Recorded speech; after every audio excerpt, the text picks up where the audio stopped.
Good evening, everyone, and welcome, un grand bienvenue à vous tous au Centre Mondial du Pluralisme. A huge welcome to all of you to the Global Center for Pluralism. I'm Meredith Preston-McGee. I'm the Secretary General for the Global Center and will be the moderator for this evening's event.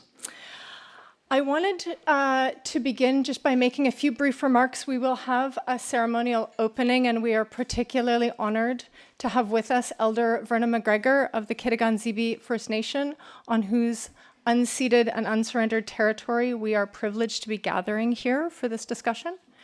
But before I hand over to Verna, I did just want to say a word or two of opening, if I may. The Global Center for Pluralism has been operating from this beautiful building, formerly the War Museum, since 2017, but was conceived much earlier in conversations between our two founding partners, His Highness the Aga Khan and the Government of Canada. And in those discussions really reflected the deep and abiding commitment of both partners to pluralism as an ideal and as a value, that respect and positive responses to diversity are central to society's success.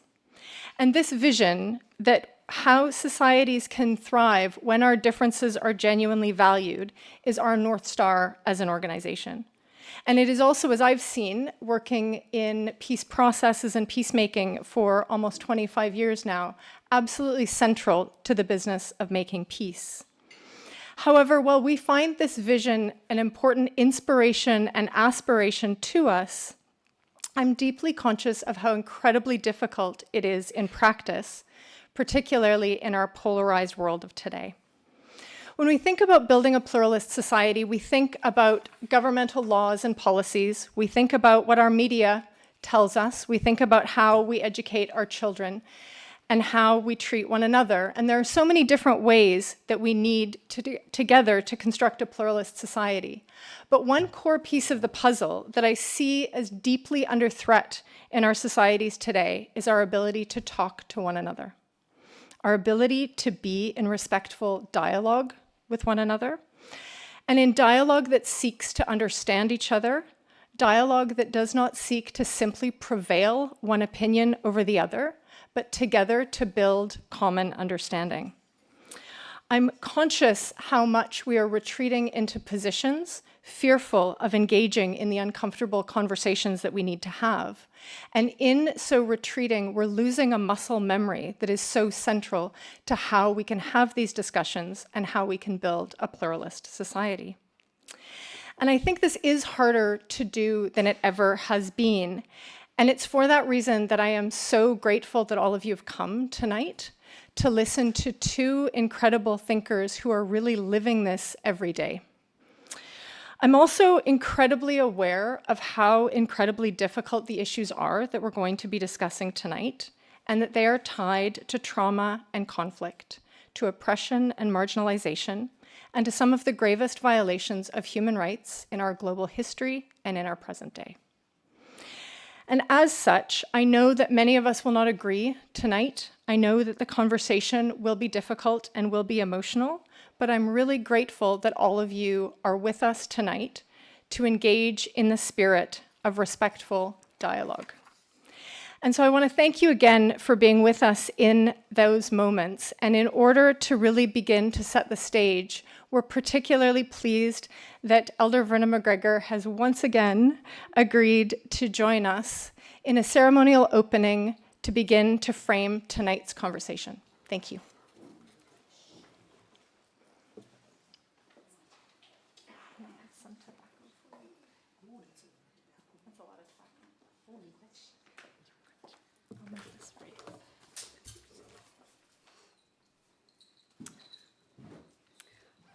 Thank you, Meredith. Hello, everybody.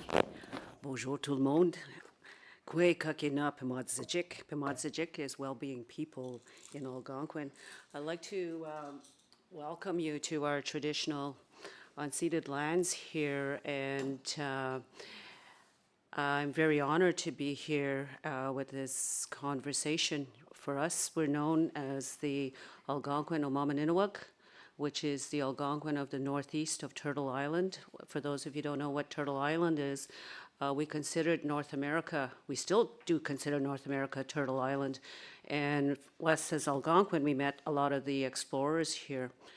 And we would meet here in the summers at the spot on the river here with the islands and talk about what's going on the land.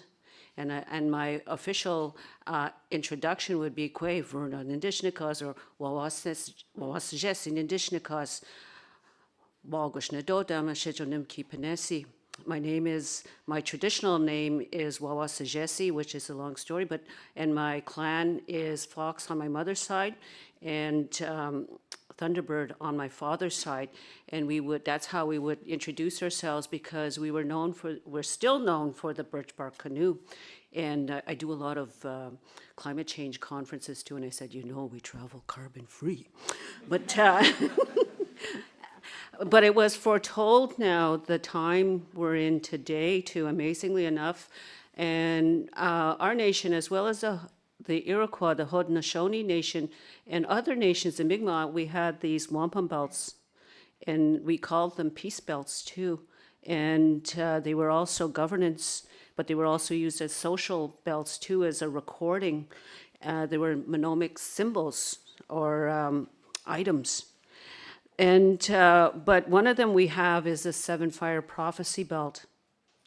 And it foretold that we'd be coming at a crossroads it foretold the newcomers coming to the land, but also too as well, there'll become a time where we're at a crossroads where we're developing too much to the detriment of the 7 generations.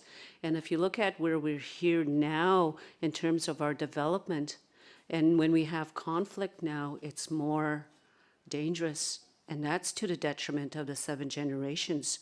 I brought a little, I was going to bring my big bear rug. I was bear skin, really. I was gifted that for ceremony, and it still had its claws, but that's like, but why I brought it into, it also represents, the bear represents introspection.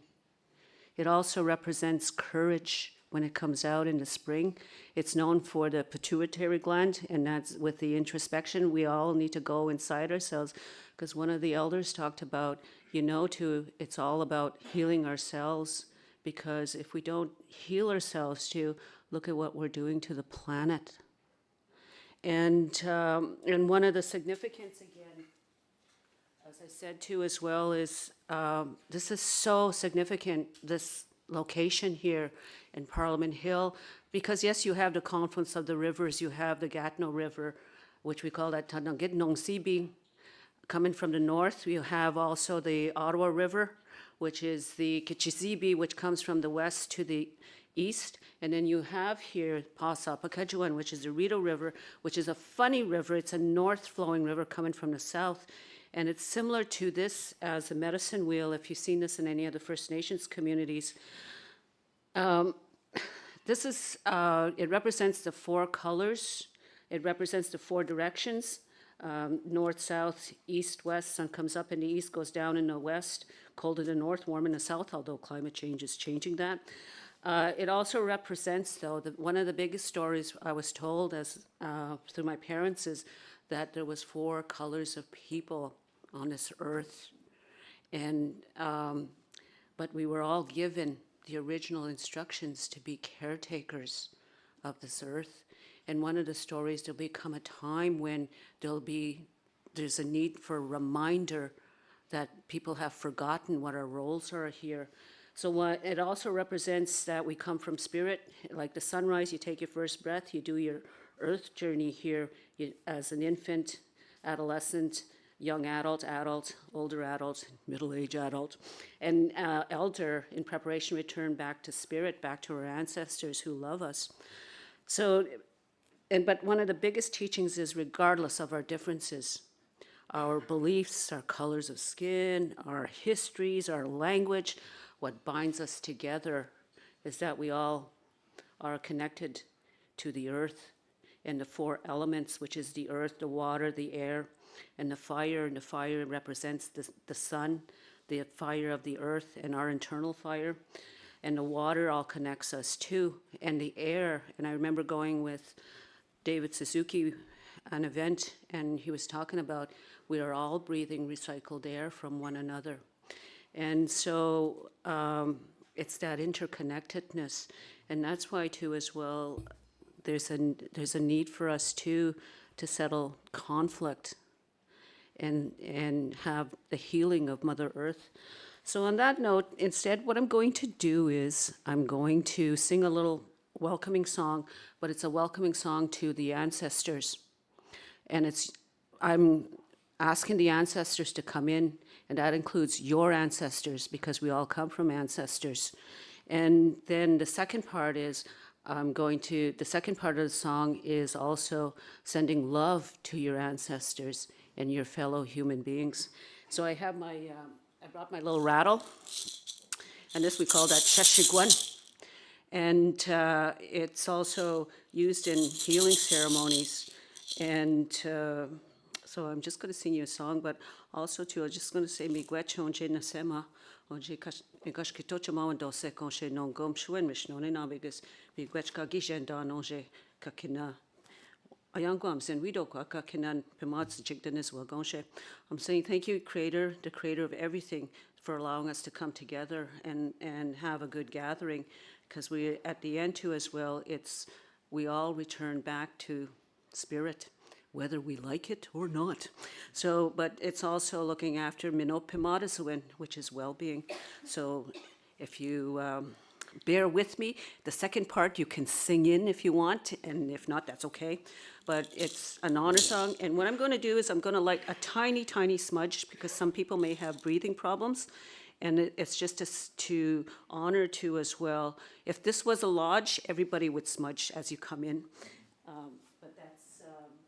But and why we smudge too, it's our connection from the physical world to the unseen world, and that we come in with good, and there's no right or wrong way to smudge. You smudge your eyes, your nose, your mouth, your senses, just to remind yourself that you see good things, you smell good things, you say good things, you hear good things, and you do things with a good heart for the goodness, because at the end, we're here for the next 7 generations.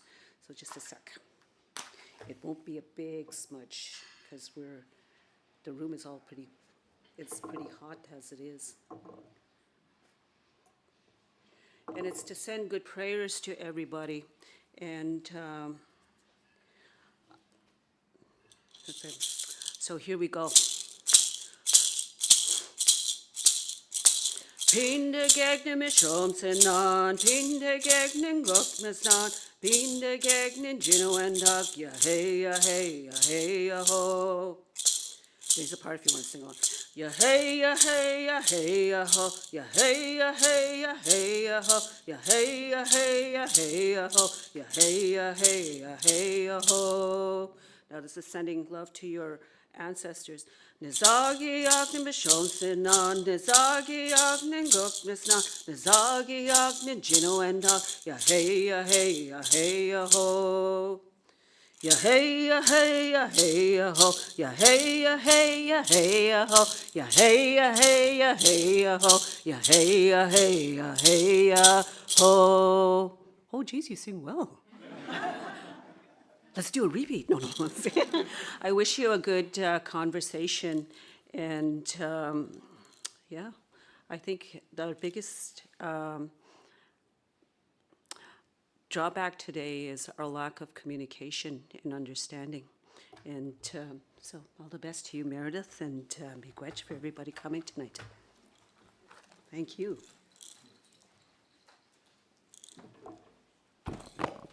Miigwech, Verna. And just also to note to everyone, we have asked Verna to also do a brief ceremonial closing as well. We're conscious of the degree of emotion that a lot of these conversations bring, and we wanted to make sure that we're able to close the circle at the end of the discussion tonight. So just did want to note that if anybody does feel that they need to take a moment and step outside, obviously you're free to do so, but we have also just set up some resources in the seminar room, which is through the lobby just over to the right as you walk through. If people just need to take a moment to themselves and that, you're very welcome to do so. So with that, again, Chimagwech Verna, I appreciate it so much to have you with us and to center us for this kind of conversation. I wanted to invite Mira and Omar to come and join me on the stage, and we can begin our conversation. I'm going to embarrass you by reading your bios, which is always so much fun. Can everyone still hear me? This mic is magically on. Look at that. Great, thanks. So I wanted, first of all, to thank you all again for being here, and again to thank both of you for agreeing to be here with us tonight. I think a lot of us feel like dialogue feels increasingly impossible, and as I said before, I think you're leading by extraordinary example, and so we're really grateful for that.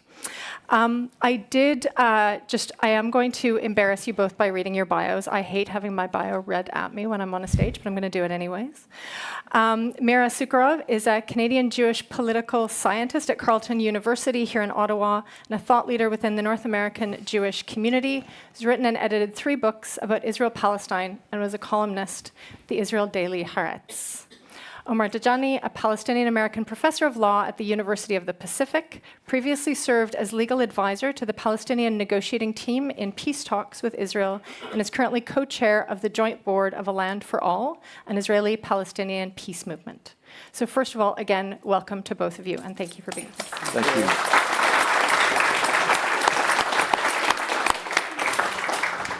So part of the purpose of the Global Center is to convene complicated conversations. And one of the things that's really been striking to me about the two of you, especially as it just is reading your bios, is that you're both phenomenally interesting individuals, but you're particularly interesting in conversation with one another and in the work that you've been doing together. And I've been listening to several of your talks together, and I know several of you in the room probably heard Mira and Omar on Ottawa Morning this morning. But I was wondering if we might just kick off by adding to your bios to talk a little bit about how you met and how you began to develop your work together, so we can round out your biographies by way of kicking off. Mira, can I start with you? Sure. First of all, thank you so much for hosting us, Meredith, and it's just wonderful to be here tonight. So many old friends, new friends, I hope. 3 generations kids I grew up with as babies who were my kids' peers and friends. It's just really touching. And my family, my husband, my own kids, and my dad and stepmom. And the great thing about tonight is finally I'm on home turf because Omar is American. And so this is very good, and it will hopefully tee up some buffering that I need.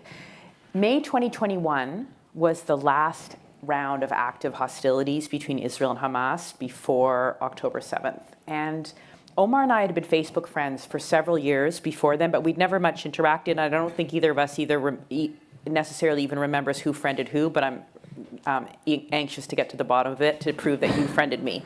So one day we'll figure out the algorithms there.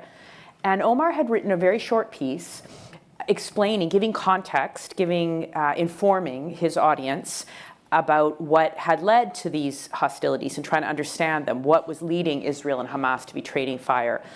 And in the piece, it wasn't only educational and informative, it was also personal. Because Omar is the son of a Palestinian refugee. When his father was 16, he was waiting for his high school matriculation exam results to come in, and it was April of 1948, a few weeks before Israel declared independence. The pre-state, the Zionist forces, just before Israel became an official state, the Zionist forces were shelling his father's neighborhood, which is the Ajami neighborhood in Jaffa, just south of Tel Aviv.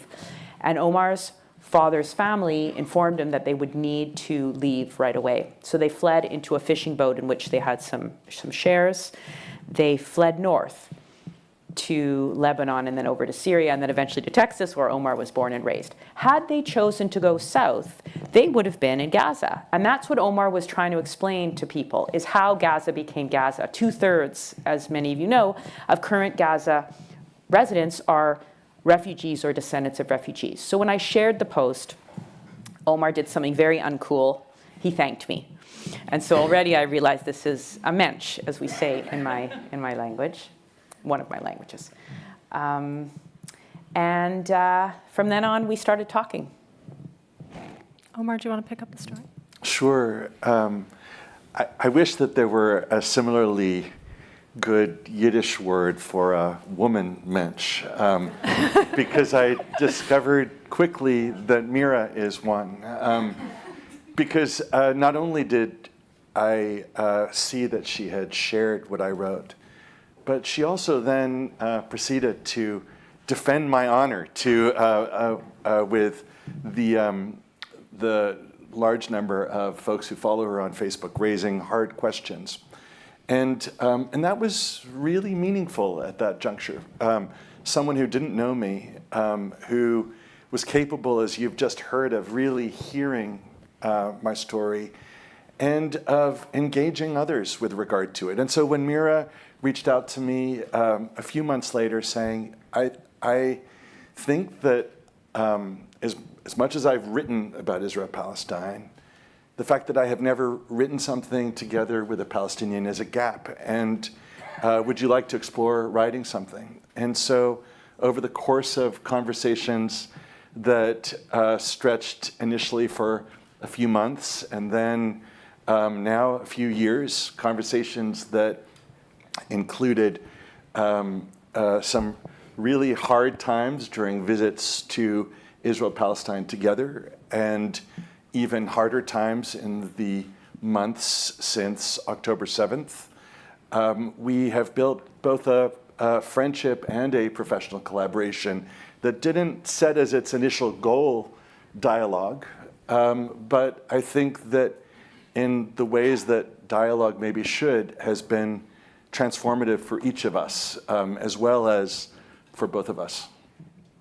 Can I ask you to maybe fast forward a bit now to last year and to October the 7th?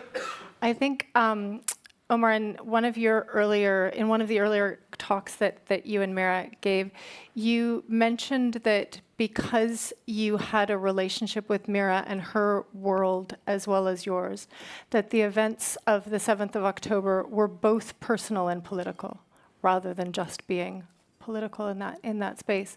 And for me, that was particularly profound about the power that relationship can bring to those kinds of perspectives. But I was wondering if you could both talk a little bit about how that impacted your relationship, but also your lens on what was happening in those moments and the events since. Maybe I'll have you continue and then pick up with Mira. Sure.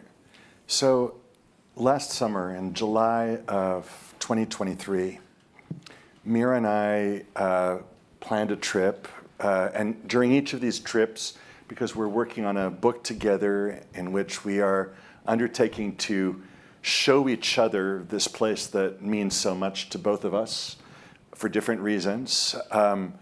And so we had been undertaking to visit different parts of the country, to connect with places that were important to one or the other of us, to try to get a sense of whether we would see it differently, experience it differently, accompanied by someone whose experience was, and to some extent perspective, was different. And so even though I had spent a lot of time in the Gaza Strip, I worked for a time for the UN, and that was where one of our offices was located. It was last July that was the first time I ever entered a kibbutz. Mira invited me to come and meet a family that is super close to her, whom she refers to as her kibbutz family, in fact. And we spent a couple of nights there, and quite extraordinary because Mira's kibbutz family was so hospitable that they, in a way that felt strange, gave the Palestinian in the house the safe room, and so that's where I slept. And in the middle of the night, I heard a racket, as did Mira. I thought someone had dropped a tray outside, and it turned out that it had been a rocket that had been fired from the Gaza Strip and landed some few hundred meters from where the place was. We had really great conversations and difficult ones. We didn't just sort of content ourselves with platitudes. We talked about why the area around the kibbutz was as green as it is, in contrast to the Gaza Strip, which you could see in very close proximity, and which of course has green areas, but is so populated because of the density of refugee population that it's not like the areas that surround it. We talked about their experiences. We talked about a lot of different things.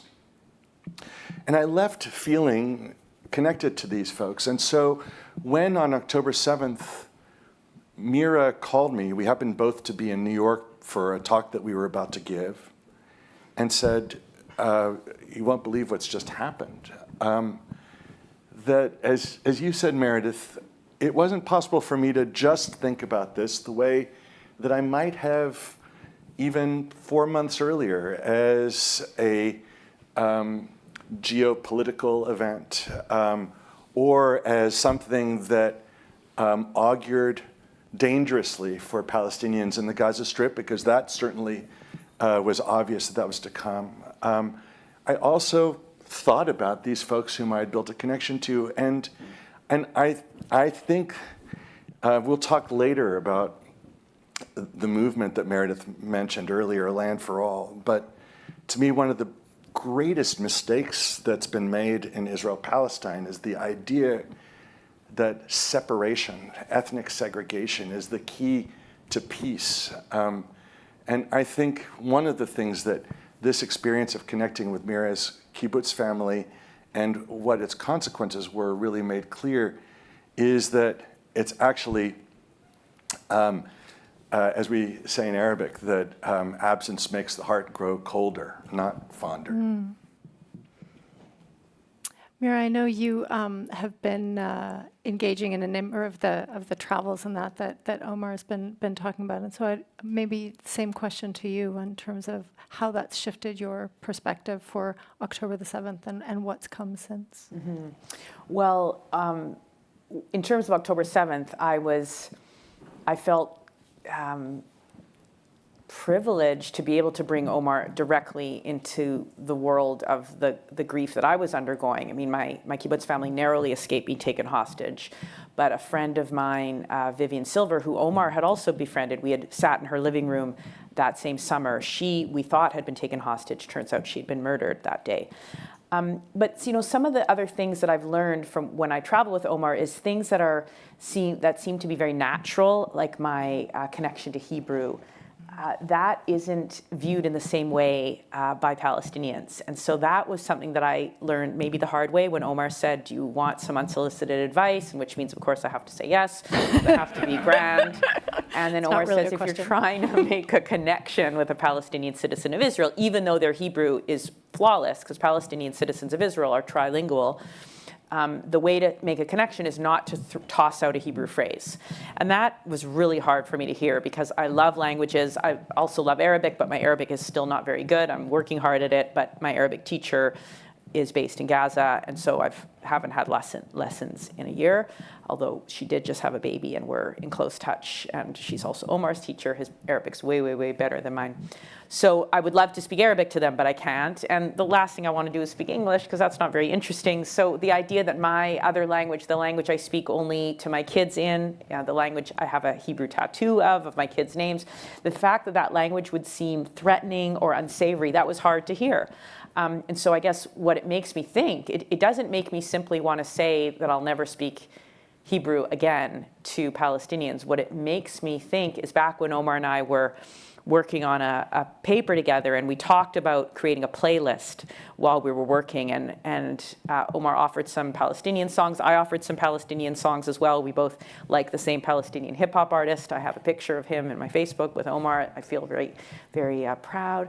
But I said to Omar, I don't know how you feel if I offer some 70s rock, and Omar, Israeli 70s rock for the playlist, and you said, you don't know if you can love it. And I'm hoping that one day, when there is peace and justice, we can love each other's languages and cultures. But that takes a long time, which I think we'll also get to when we talk about A Land for All and what the kind of process looks like. I'm really conscious in times of intense trauma and pain, how hard it is to even imagine dialogue and to imagine connection, and that often that's seen as treacherous and traitorous and those sorts of things in so much of this. It is dangerous space that both of you are treading, even though you're treading it so well and carefully with one another. And so I was wondering if you talk a bit about how that's been in terms of dialogue with your own communities about the work that you're doing. Mm-hmm. Well, I'd love to talk about how it feels scary for me with Omar first, and then I'll get out to the community. Sure. Well, maybe yeah, because you did say I'm considered a thought leader in the Jewish community, and that I'll want to investigate in a minute. We'll hold that thought. Okay. But so sometimes Omar, so we share materials that we want the other to read. We have to keep each other informed because there's only so many newspapers we can each cover in a day. So sometimes Omar will send me an article, and I'll look at it, let's say a news video, a TikTok type video, and he'll say, let's discuss this at some point. And the other day he sent me one, and I looked at it, and there were things about it that really bothered me. Now, all Omar had said, in fairness to him, was we should discuss this because it relates to our area of research. Next time we meet, we should discuss this. But I looked at the video, and I completely spun out. I was preparing for the Passover Seder. I was exhausted, anxious, and I spun out because I was saying to myself, Omar's not going to like what I have to say about this video. Omar's not going to like what I have to say about this video. Omar's going to walk. Omar's going to walk. Now, I'm the child of divorced parents. It's all in my memoir if you want to know. My aunt complains that I use the divorced child card too much because she points out that almost everyone in my family is a divorced child. But I want to be the OG, as they say, so I'm going to claim that. And then we finally discussed it, and Omar said, well, I have some complicated feelings about the video too. Don't necessarily think that I love it just because I'm sending it to you. It's something to discuss. We're researchers after all, but we're not only researchers. We're also human beings. We also feel that we have ties and loyalties to our respective communities. We're also close friends. So in the end, we decided on a code that if we're just sharing something for investigation, we'll use a eyeglasses emoji. And if we're sharing something that we're expecting an emotional affirmation about, we'll share a tree branch. Anyone know why? Going out on a limb. Nice. And we're going out on a limb with each other often, and we're often saying, are you with me? Are you here for me? And it can be scary. So that's our new code, but I've only used it twice and you haven't used it yet. So we'll see how long it lasts. With my own community, it's very tricky. I mean, of course, communities are not monolithic. Of course. But as we know, communities, particularly in diaspora contexts, particularly the Jewish community, are very well organized and very well institutionalized. And institutions serve enormous, give communities enormous benefits. And the political scientist in me would say there's all sorts of things that they provide and reduce transaction costs and encourage coordination. But what they tend to do is they tend to make some people think that they speak for the community. And that's been hard for me because I feel more alienated. And as I feel more alienated, I lash out. And as I lash out, people think I'm a traitor. And it becomes a bit of a vicious cycle. And when I say lash out, what I mean is I write what I think on Facebook. I don't do anything worse than that, although some people think that's very bad. And then I have other people in my community calling me to thank me for speaking the way I do. And so I think so I tend to counsel young people who come to me and have concerns about where they fit in, and I just say, find your community, find your subset. At the same time, I'm very concerned about us slicing and dicing into narrow echo chambers. So I try to keep, for example, my social media feed wide unless someone insults me over and over and over again, and then I threaten to block them, and then we have to work that out. But other than that, I use the block button very infrequently to try to maintain some sense of breadth. Mm-hmm.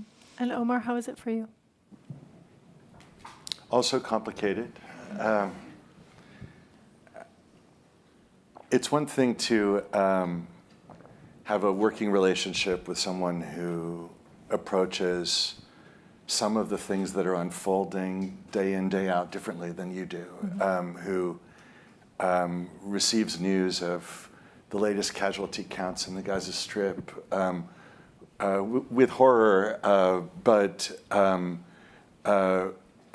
maybe who isn't up all night furious about media representations of Palestine, as I find myself increasingly being. But it's another thing to have those kinds of conversations in front of audiences that very often draw from our respective communities. And I find that everyone comes to an event like this with different expectations about what will be achieved, and what some folks I find, especially from the Palestinian Arab Muslim communities, are seeking is for me to be up here to advocate for a position, to speak the truth to power, and I pointed to Mira jokingly just a moment ago, but not entirely, right? There is a complicated power dynamic here. And so for some folks in my communities, dialogue feels a bit like a betrayal. It feels milquetoast for a moment like this. What are you talking about when you think about what's happening in Palestine right now? And so I think it's been crucial for us to not only really be sure that we share similar values, that similar values are guiding the work that we're doing together on these different projects, even if we argue about a lot of things, and maybe we'll talk later about some of those things. But I think that it's also been important for us to recognize that in view of the fact that each of us is, as Mira says, out on a limb, that each of us is kind of reaching out while also holding on, and that involves keeping balance, that we've got to be attuned both to our own communities and to each other's communities. And as hard as that is, and it really is on a regular basis difficult, it's also what we have to be aiming for in Israel-Palestine, ultimately, is thinking more broadly about community, being able to reconceive of what that means in a place like that. And I think everybody's at a different place, and it seems to me that you're teaching one another a whole bunch of things that maybe you've taken for granted in your own minds about your own experiences, and you've had exposure to these spaces and that. And I wonder if there's anything, before we turn to, I want us to turn to current events and that, because I know that that's one of the things that we did want to touch on. But anything that has come to light in the last period where you feel gives you a good hook to bring people along with you, to help others see some of the things that you see differently because of your relationship with one another. When you see people who are unwilling, are there things that you feel you can use now to bring them along with you?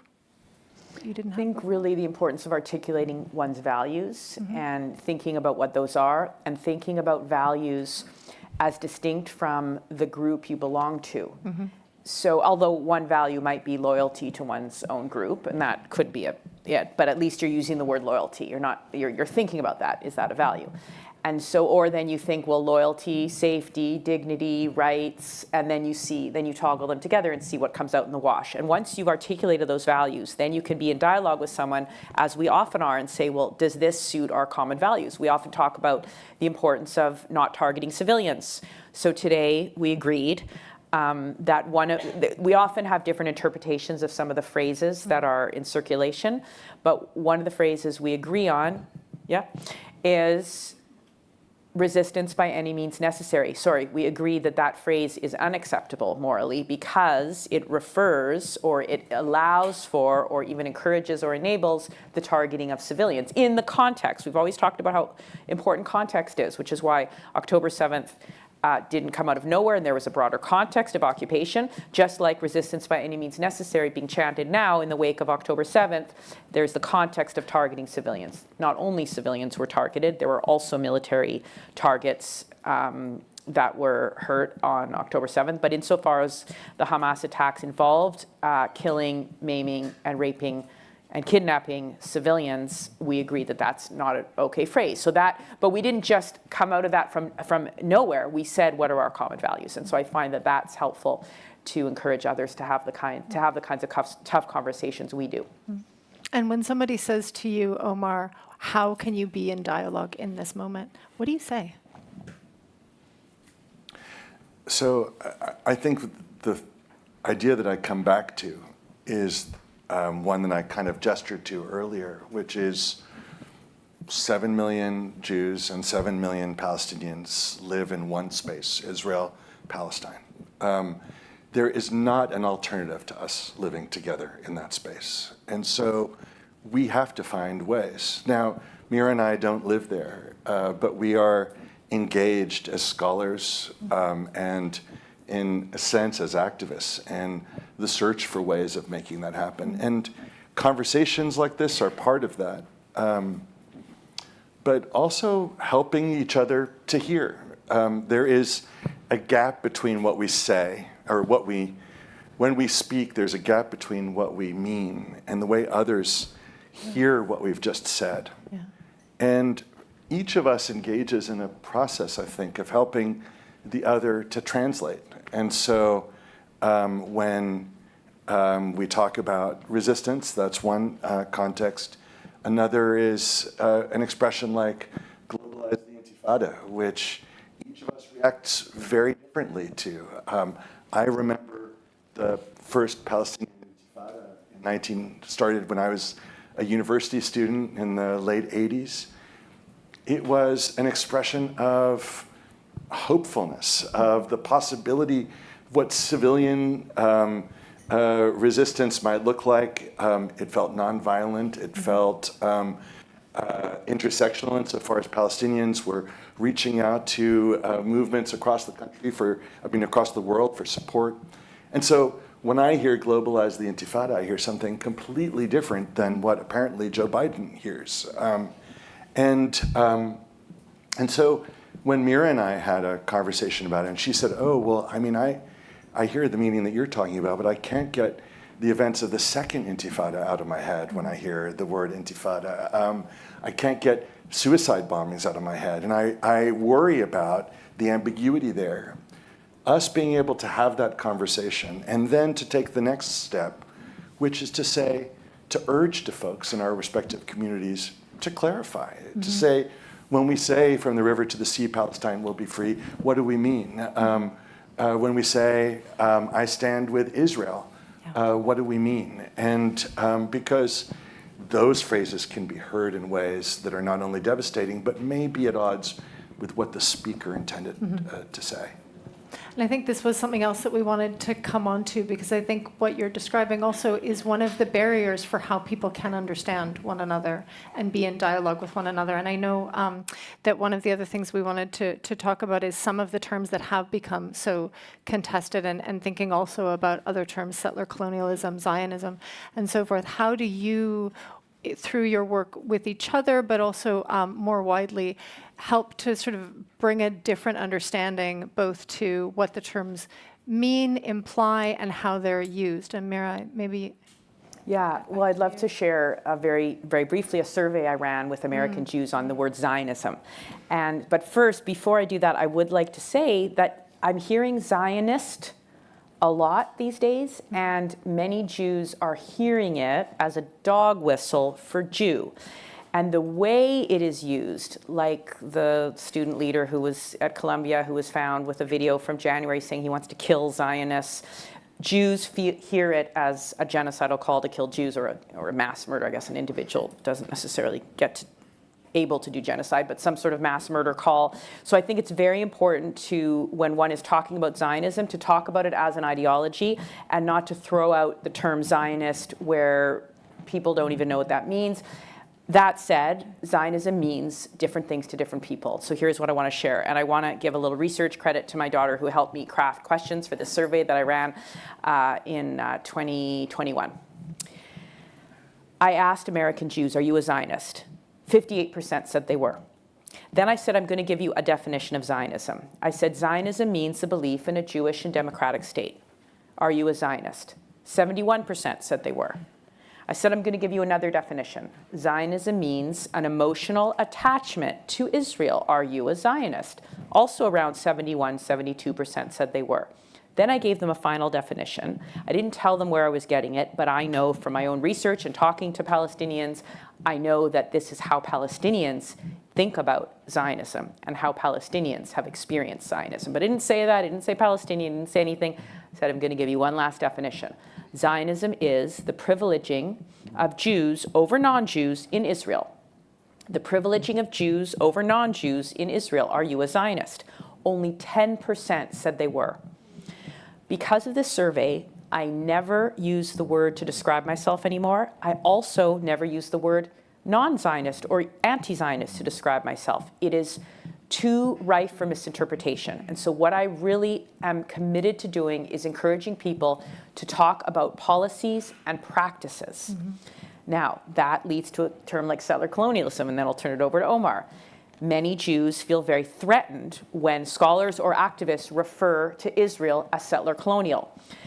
I perhaps made the mistake, I don't think it was a true mistake, but as you'll see, it didn't end very well. I made the mistake of comparing Canada to Israel one day when I had a regular, a few years ago, 10 years ago, when I had a regular column in the Canadian Jewish paper, newspaper. I thought I might be able to criticize the occupation and have Canadian Jews hear it if I compared it to Canada's need to engage in reconciliation, but it backfired. The editor put the word occupation in the headline. People didn't like that. They may have also sort of unconsciously not wanted to associate Israeli treatment of Palestinians with white or non-Indigenous Canadians' treatment of Indigenous people. I didn't have enough data, but I was assessing that there was a lot of defensiveness and a lot of rage, and I ended up stepping down from my column, and I think the editor was quite relieved, and that was the end.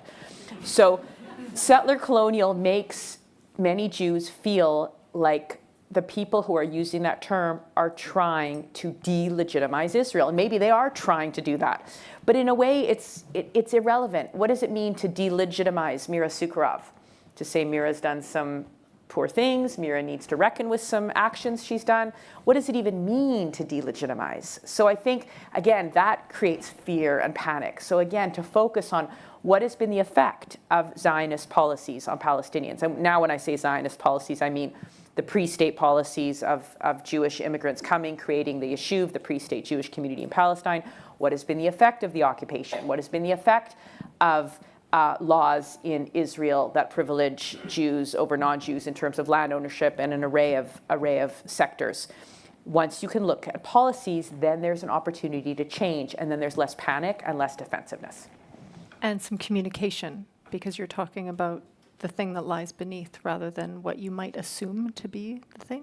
Yeah, I think it enables communication because labels make people feel very frightened because labels are very binary. You stick something on and it's hard to peel off, especially this kind with this really hard glue, and you have to use toner, whatever whatever it's called, acetone. So what are the practices that are hurting, and how can we change those practices? And it brings you back to humanity in some way. Omar, I realize there's an incredibly long list of these terms. I have an incredibly long list in front of me of terms that are complicated this way, but you may want to reflect on a couple of others. Yeah, I think maybe I have a slightly different take than you do, Mira. I think that a term like settler colonialism or a term like apartheid is useful insofar as it helps us to see analogies between places, to say, okay, there are some things about the way that the land was settled, about the marginalization or the disenfranchisement or the dispossession of peoples in both of these contexts that are similar. Similar systems of inequality or discrimination, to be able to put systems next to each other and compare can be valuable insofar as it helps people to look in the mirror sometimes, not always, to your point, but sometimes, and so that we can also start thinking about what the appropriate responses are. But that said, of course, they can be reductive, and And so when I think about a phrase like settler colonialism, I think, okay, yes, it is undoubtedly the case that my family experienced Zionism as settler colonialism. My family's experience was one of losing our land, our home, and many others have experienced other dimensions that are similar to what you experience here. But then when I think about what that phrase means when I try it on for size myself, it feels a little different. I had occasion to go with a former student to the reservation of an Indian tribe that she represents as a lawyer in the Grand Canyon area. And I went thinking that we would kind of have like some solidarity feelings between us, that they would see me somehow by virtue of the fact that as a Palestinian I also have been on the sharp end of settler colonialism, that they would see me as kind of a fellow traveler. And I was shocked to discover that they saw me as just a settler. And I wanted to say, but wait a minute, I'm a refugee. And I realized, and this is something that Mira and I subsequently wrote about, that that's the challenge, I think, for many Israeli Jews. They are both settlers and refugees. And so that doesn't mean settler colonialism is the wrong frame, but it means that it's only one frame. And we've got to augment, we've got to have a bigger, broader conversation rather than a narrower one. And we need all of the nuance we can get our hands on in each of these conversations. I did want to turn a bit to things that are going on around us right now. When we were talking about this talk just a couple of weeks ago, I think the first question that we had put together was around Iran's drone attacks on Israel and what that was meaning for the region. And then, of course, other events keep happening in the space. And so I actually wanted to start a little bit closer to home. You're both university professors. Obviously, the situation with encampments across the United States on university campuses has been very much in the news and public mindset recently. Encampment including at the University of Ottawa here, McGill, and UBC, I think, among others. I think those are the three main, at least in the Canadian context. And so was just interested in your thoughts on the situation and contexts in those spaces. I mean, Omar, maybe I'll start with you on the U.S. side. So I think that for me the deepest frustration is that these student activists all around the country are trying to bring to the attention of their universities and to the attention of the broader public a genocide unfolding in the Gaza Strip, a horrific situation, and trying to urge a conversation about what's happening there, to push university leaders, to push politicians into a conversation about it. But instead, the conversation is about encampments and about the appropriate boundaries of freedom of speech on U.S. campuses. So I start, I'm just being honest, I start by confessing my frustration at that dimension of the discourse. I think that it's also probably important for me to say, Mira outed me as an American earlier. Don't be ashamed. What's that? Don't be ashamed. Don't be, exactly. I'll try to feel the Turtle Canadian Island love. But I also believe deeply in the First Amendment and in what freedom of speech can offer difficult moments of this kind, which doesn't mean, per the conversation we've just been having, that the fact that you can say something means that you should say something.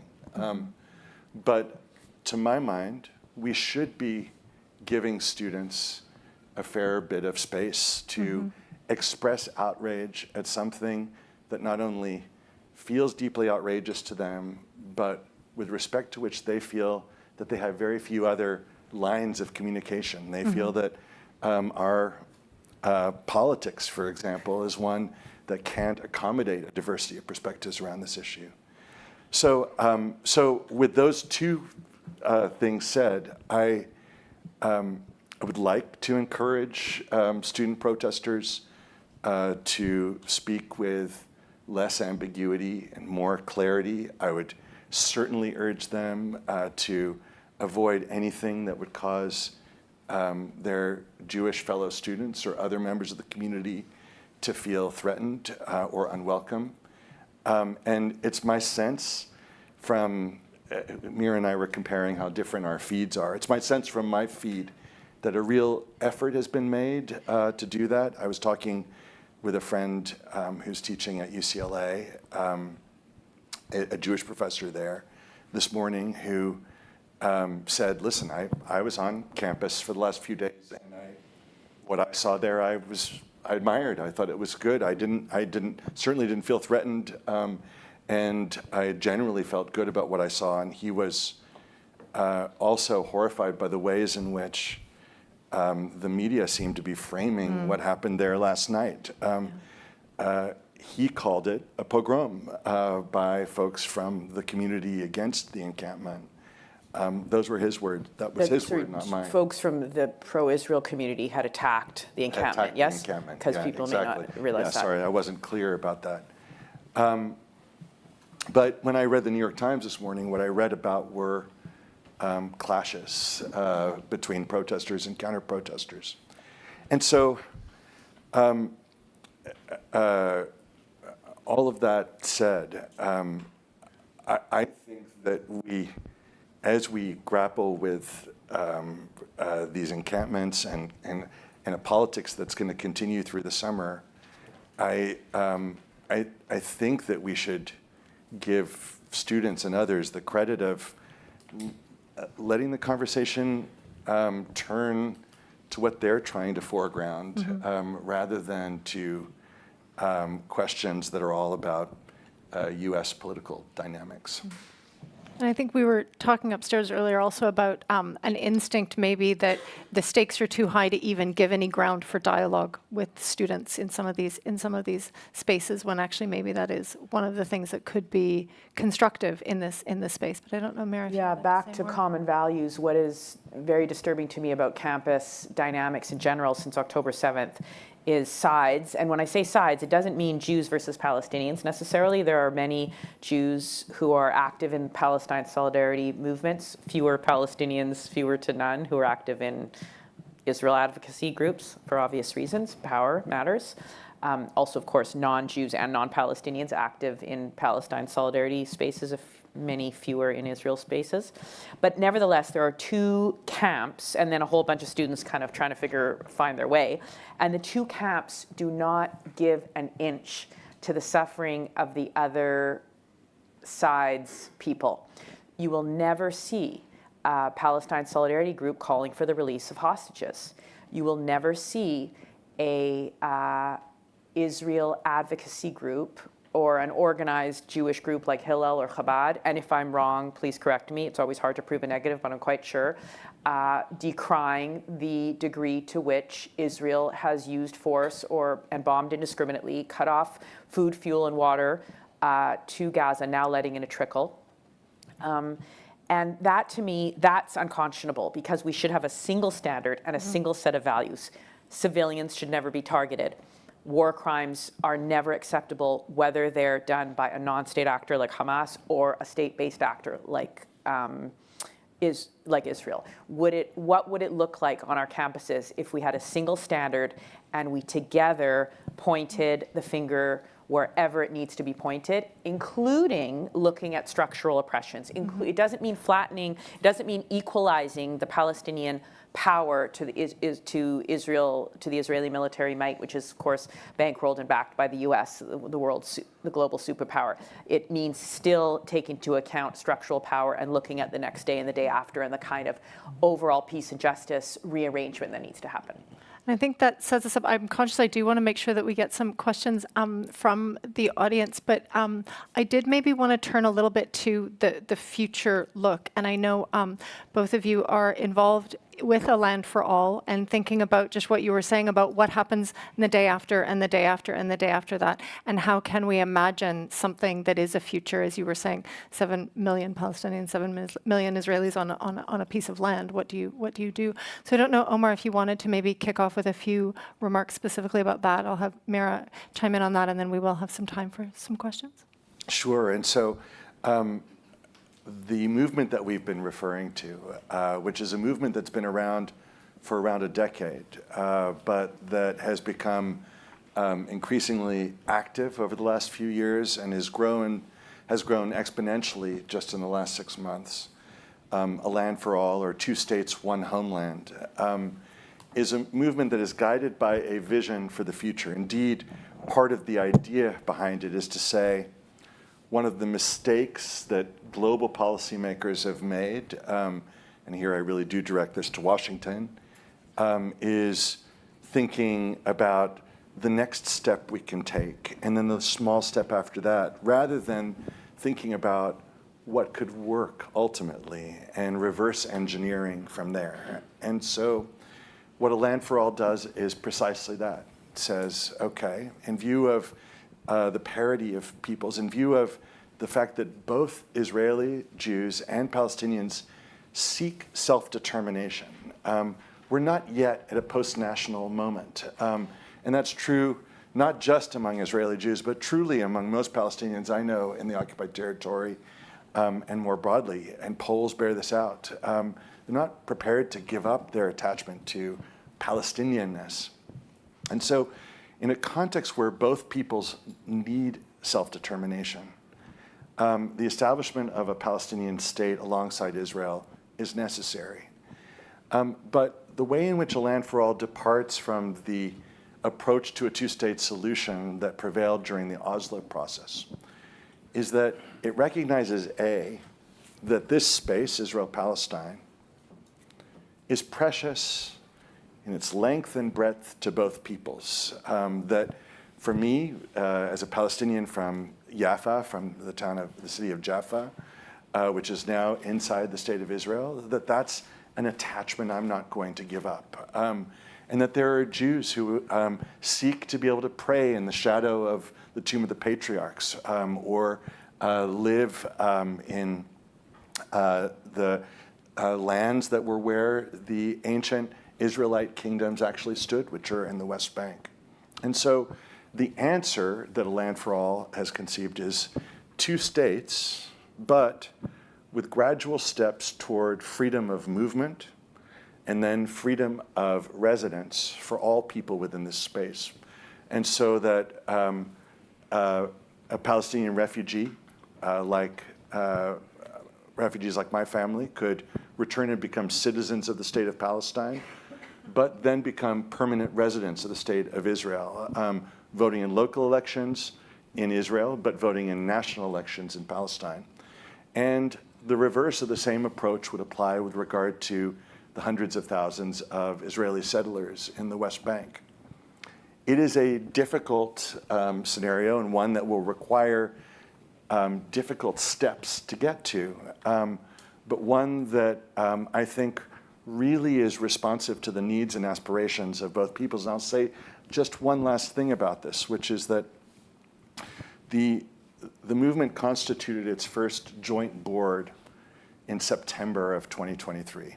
And we had our first meeting on October 10th. You can imagine our trepidation. And truly, there were folks from all across the country on this board. And the thing is that instead of mutual recriminations, by that point, not only had the horrors of October 7th unfolded, but the slaughter in Gaza had begun as well.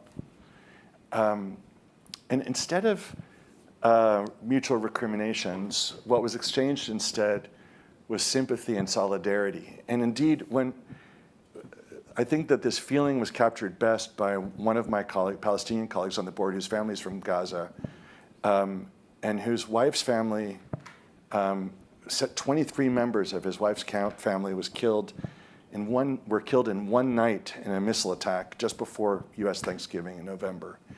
And we all reached out to him, again, expecting him to pull away. And he said, no. He said, this just makes it more urgent. We have to keep at it. And I think the reason for him was because the values underlying this approach were right. And when you start with right values, you keep people engaged. And I think that that's what we're trying to build through this movement. It's such a long road. And I know one of the things we were talking about earlier was how do you help others who have power in this space, like the US government, like the Canadian government, others, make choices that help move towards that vision and not move away from it. And I didn't know, Mira, if you wanted to say anything on that just before we turn over to the... Well, Canada's role is a little more moral than material. It's not on the Security Council, so it doesn't get to vote in binding resolutions, but it is in... Yet. Yet? Yeah. Well, been there, done that, lost that. Twice. Twice. But the UN General Assembly votes are a way of signaling moral commitment. Of course, different communities in Canada have different views as to what's moral. And that's sort of why we're here, is to try to get values-based discussions going to talk about what kinds of actions signal what kinds of outcomes or lead to what kinds of positive outcomes. Yeah.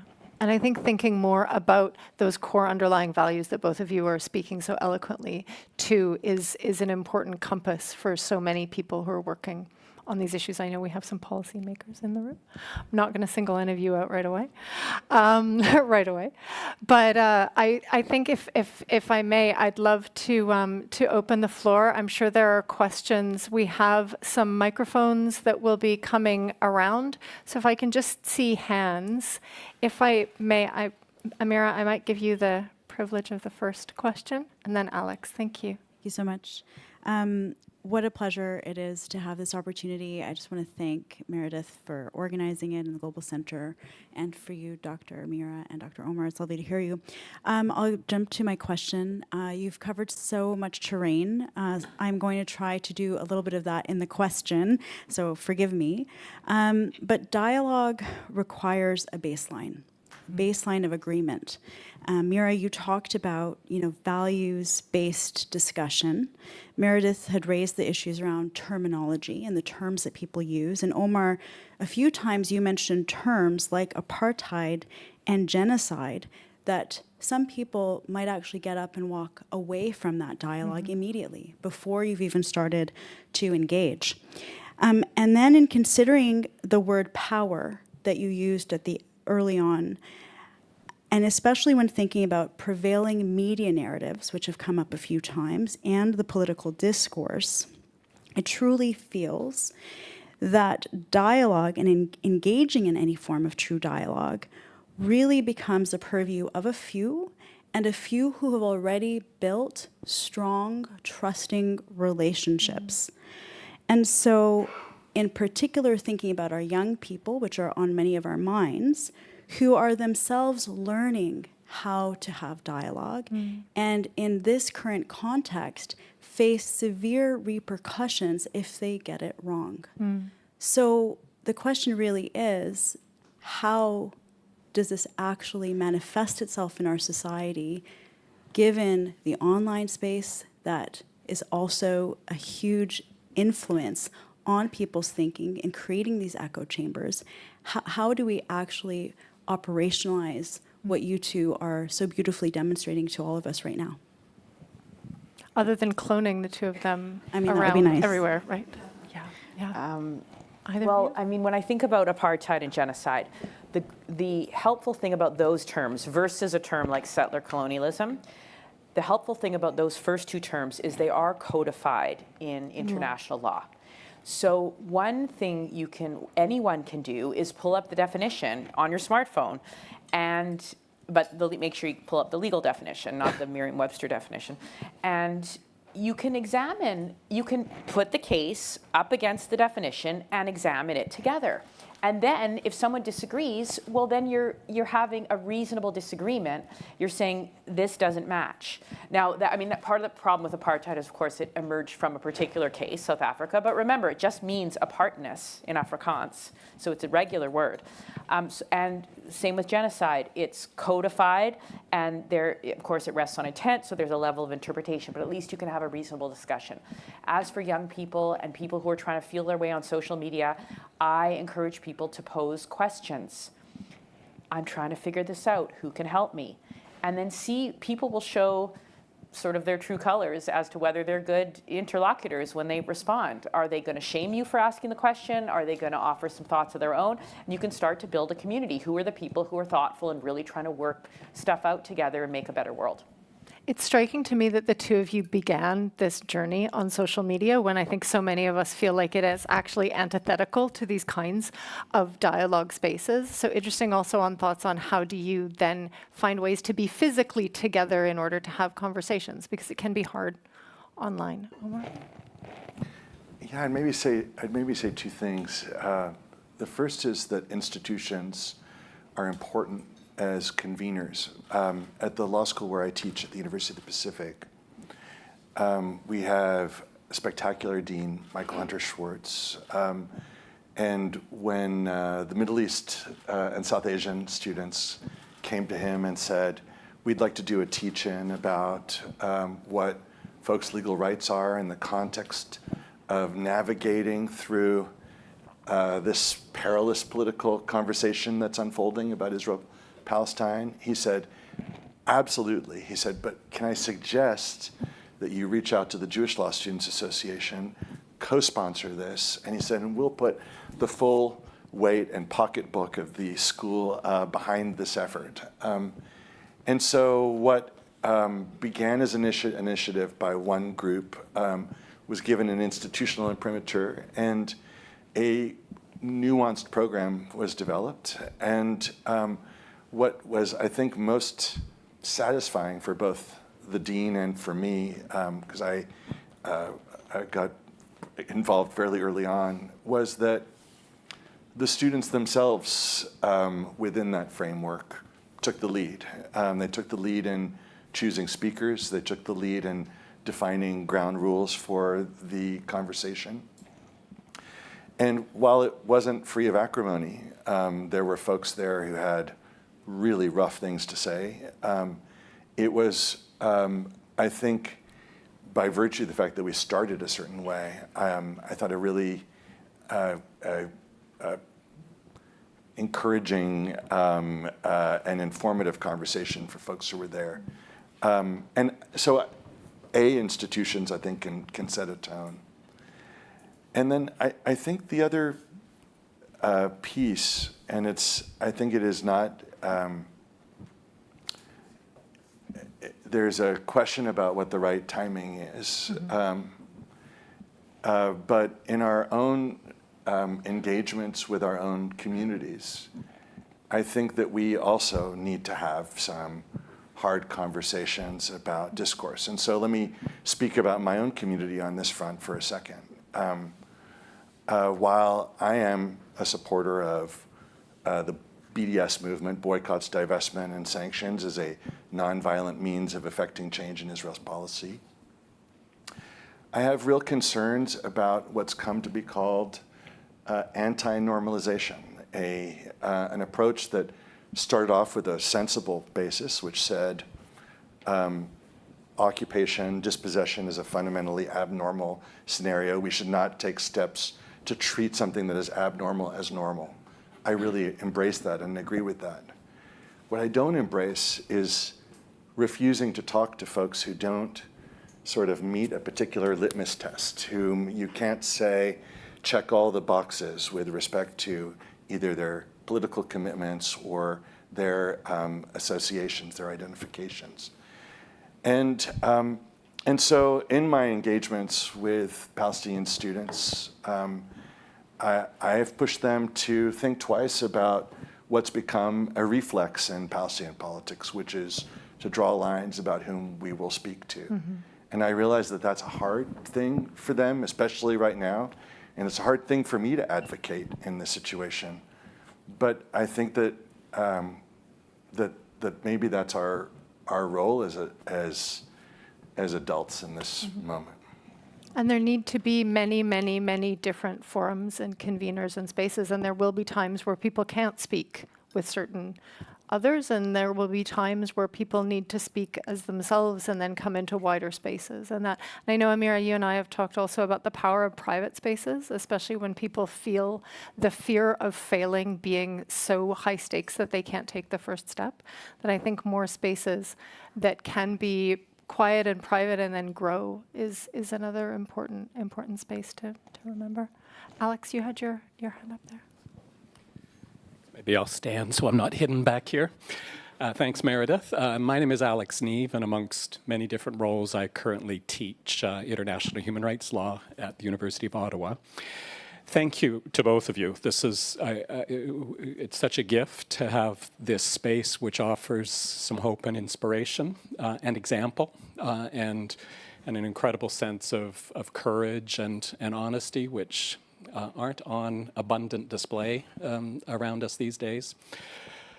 Obviously, I think you're giving us an example of kind of pathways towards longer-term solutions and reconciliation, and that's so necessary. I guess the international human rights lawyer in me, when I go into that space, I get very focused on justice and accountability, and the fact that it's years and decades, be it in this conflict or you name a conflict anywhere in our world, that it's years and decades of impunity that stand in the way of finally coming together in a common space and moving towards long-term solutions. But there's often a pushback against that pursuing justice and accountability stands in the way of common ground and coming together. It discourages peace.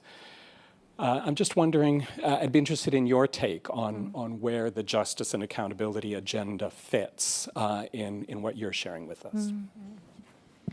I'll be brief because Omar has read more of the book than I have, but one of the books that's on my list to finish, actually my student is here, Manusha, and Manusha is very good on this book, very well read on this particular book, but it's Mamdani, and it's called Neither Settler Nor Native, and he has a very particular take, I think a very innovative take on how justice and accountability can work, and it's a non-punitive take. And that's all I'll say because I have to continue reading, but also Alex, sorry I sent you an email right before this while you were probably scrambling because I had a follow-up to your piece, and I loved your piece today, which I sent them right after Meredith you sent it to me about analyzing the encampments at Ottawa U with a unique take. It's a public blog, right? I can tell people about it. Yeah, so check it out. I'm out of you now. So it gave me a lot of thought to compare and contrast it to the trucker convoy and to think about that in a human rights context. I thought it was helpful.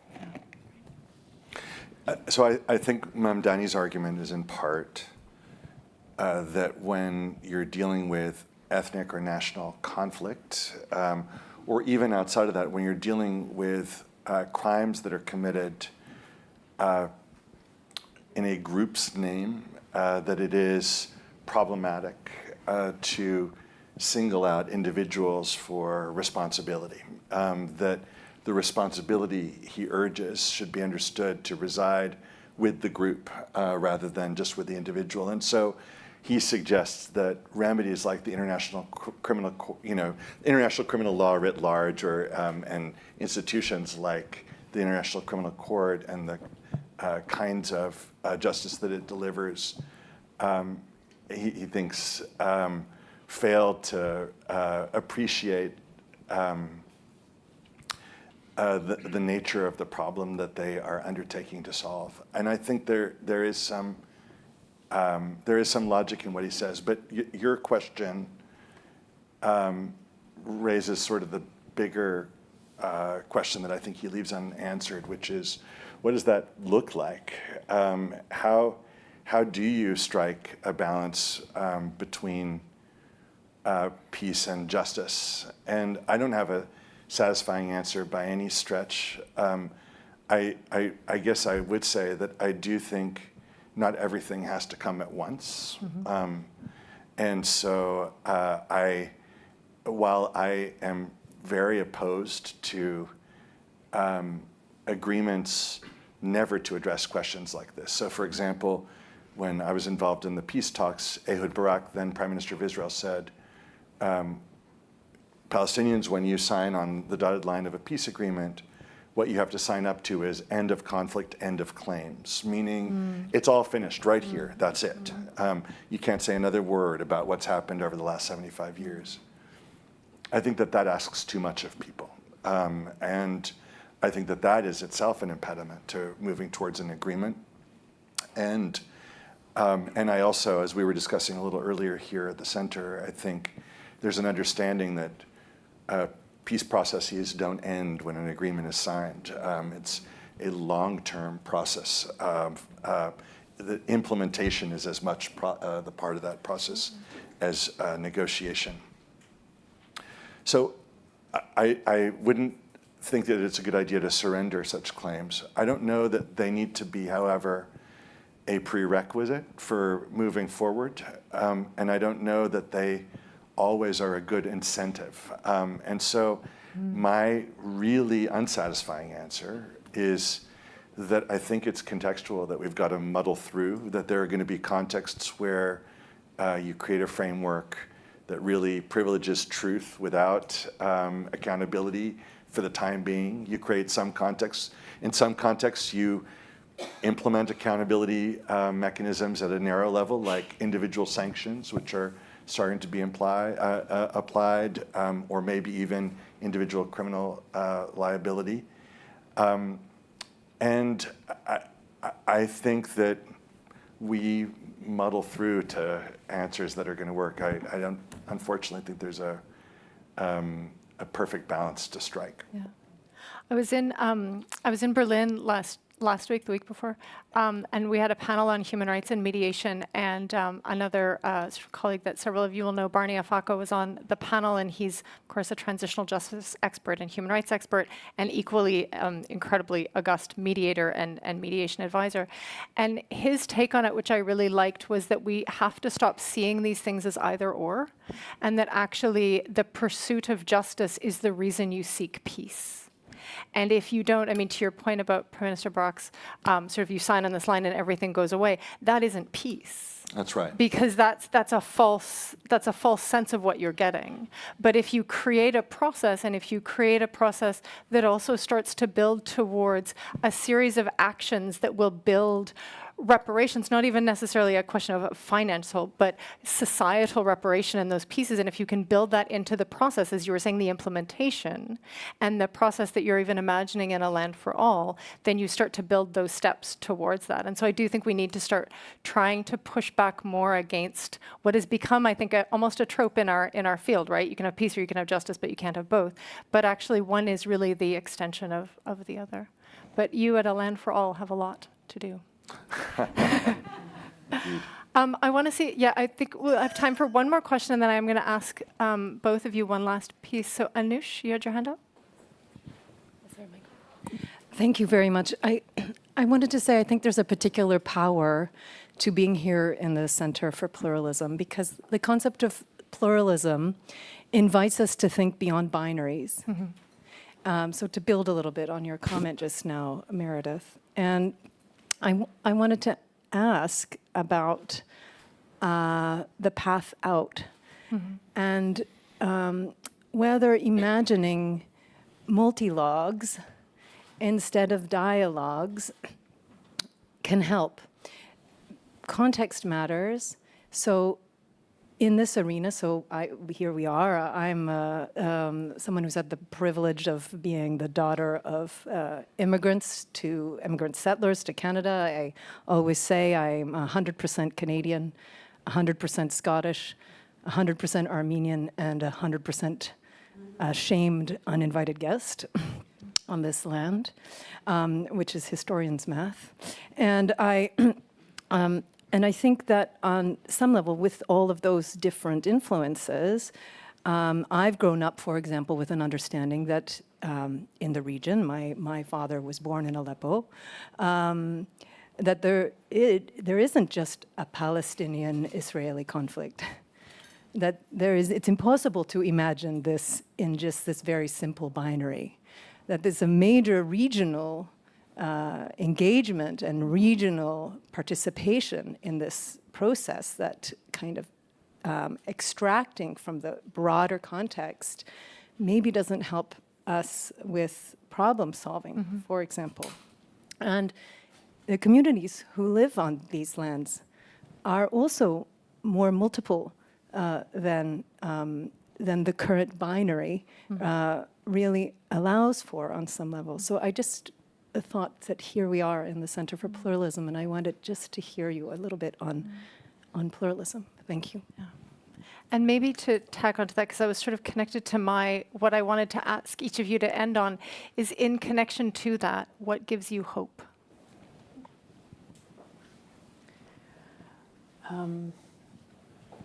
Continuing to be in conversation with Omar, seeing that there's a few other pairings like ours out there doing dialogue, looking at the ecosystem of groups, Palestinian and Israeli groups, A Land for All being a key one. Another one is Standing Together.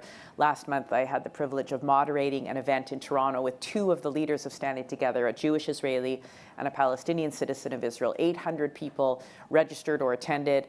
They closed the waiting list at a certain point. It was sort of the hottest ticket in town. People were emailing me, why didn't you tell me? Roy, sorry, I didn't tell you in advance. When I was offered to moderate, it was already closed and the waiting list was closed. There is a hunger for these moments. And so there is this, and that's now with all the bloodshed and all the mistrust. I mean, can you think about a less, a more of an understatement than the word mistrust? And yet people, and so either and yet, or and therefore. And so we always have to think of these two things. People need an alternative. And so Standing Together, A Land for All, Combatants for Peace, Parents Circle Forum, these are the groups I'm watching now, hand in hand, the bilingual schools in Israel. There are other ways to do this. Thank you. Omar? So if I may, maybe I'll start speaking for a second about the region and then about identity, which I hope will be most responsive to the point you were just making. One of the things that was really striking to me about the recent exchange of fire between Iran and Israel and the ways in which it was ultimately kind of contained was this. For years, Israeli officials have been insisting on Israel's need and right to continue to be able to defend itself by itself. That's been a refrain. We have to be able to defend ourselves by ourselves. And my sense of this, the response to Iran's response to Israel's attack in Damascus, there's so much, where we draw the starting point is another story for us to discuss, but was that you had a whole array of regional actors, some Arab states,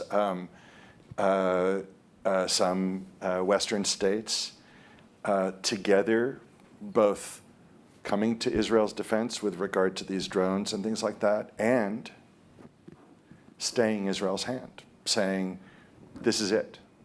We are going to intercept these drones and whatever, and that's it. And to me, that was a really powerful moment because it pointed to both how bankrupt the idea of defend ourselves by ourselves was in the first place, and also the possibility of a regional framework that could actually involve cooperation between a range of different actors to address common threats, which will only grow as climate change, which will affect this region more than others, becomes more acute. So I'm encouraged by that.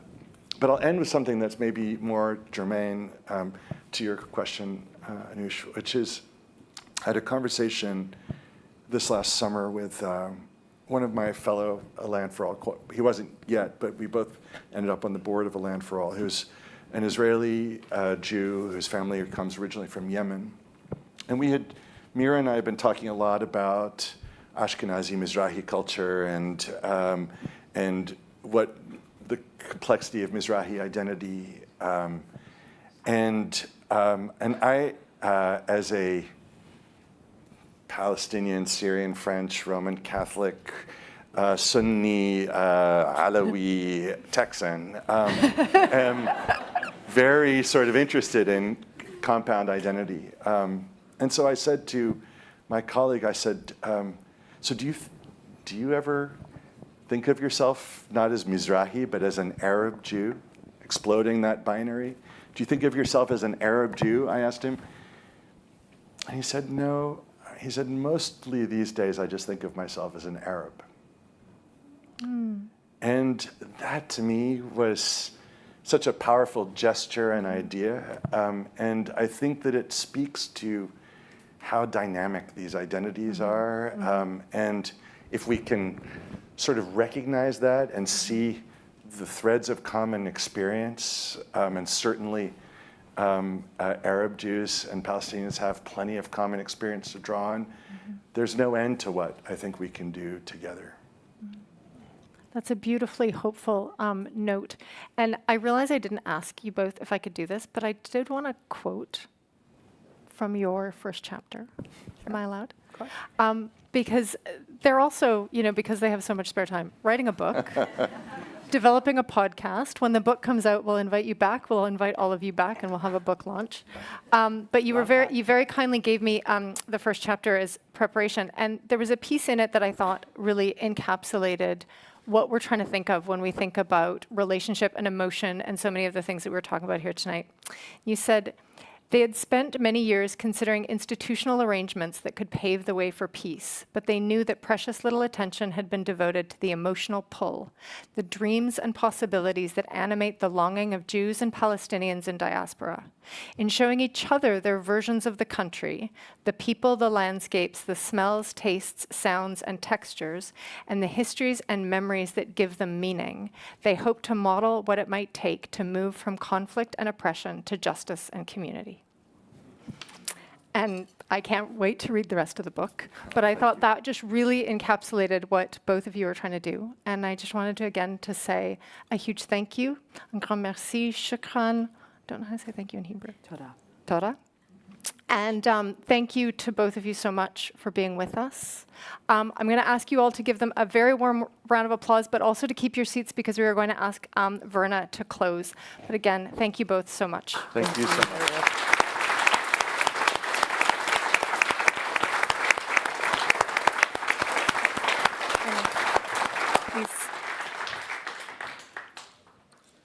I'm sorry, I was looking at the photographer. I said, that's an interesting accessory. I like it. I'm going to do that. No. I want to thank you all, Omar, Mira, Meredith. It was an interesting conversation because I'm thinking while I'm listening to the conversation, because for us as Algonquin too, I'd mentioned this too as well. The word for peace in Algonquin is wanakiwan. And I always like the syntax of the words because wanakiwan, there's the word aki is land, and wanted is you're rich, so you're rich through the land. And we had our own skirmishes, and I mentioned these belts. But what the significance of that is you had two colored belts, two color beads that are woven together with symbols on them.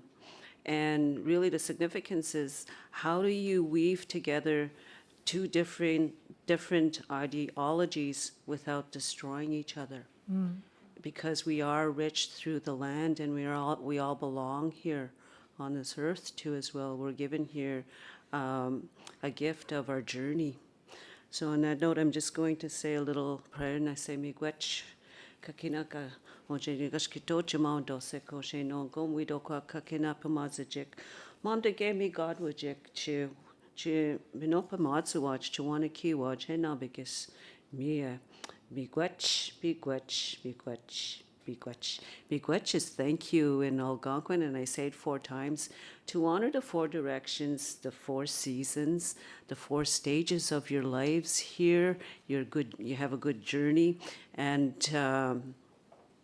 yeah, to have also peace in emotionally, physically, spiritual, and mentally too, as well, because that's all we strive for. And yeah, and don't forget to love your fellow human being sometimes, because it is difficult. Conflict is not new, but today it's more important that we address conflict before it escalates, and maybe that's through conversation, just like we've had tonight. So that's why I honor you. Miigwech. Miigwech. Miigwech. Great. Thank you, everybody. Thank you both so much. Thank you.